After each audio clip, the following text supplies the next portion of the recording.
தேவைக்கு கருவாடு எடுத்துடுங்க. இதில் கொதிக்க சூடான தண்ணி அப்படி ஒரு 10 நிமிஷம் மூடி வச்சுருங்க. வேறு தண்ணி மாற்றிடலாம். இதை க்ளீன் பண்ணிடலாம். தலையை எடுத்துட்டு இப்படி லைட்டாக தேய்ச்சிங்கன்னா போதும்.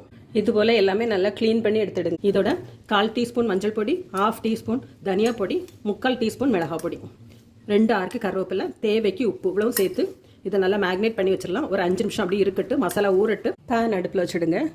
கொஞ்சமாக எண்ணெய் விட்டு மேக்னேட் பண்ணி வச்சுருக்கிற நெத்தலியை ஃப்ரை பண்ணி எடுத்துடலாம். ரொம்ப ஈஸியாக குக் ஆயிரும். டைம் ரொம்ப எடுக்காது. ஒரு 5 நிமிஷத்தில் நல்லாவே மொறுமொறுன்னு வறுபட்டுரும். கொஞ்சமாக எண்ணெய் விட்டு வறுத்து எடுத்தால் போதும். கருவேப்பிலை கொஞ்சம் நிறைய போட்டிங்க அப்படின்னா அந்த நெடி ரொம்ப அடிக்காது. நெத்தலி வறுபட்டுச்சு. இப்போ எடுத்துடலாம். 5 நிமிஷம் கூட ஆகலை. அதுக்குள்ளால நெத்தலி நல்லா வறுபட்டுச்சு. இது அப்படியே கூட சாப்பிடலாம். வேறு எதுவுமே தேவையில்லை.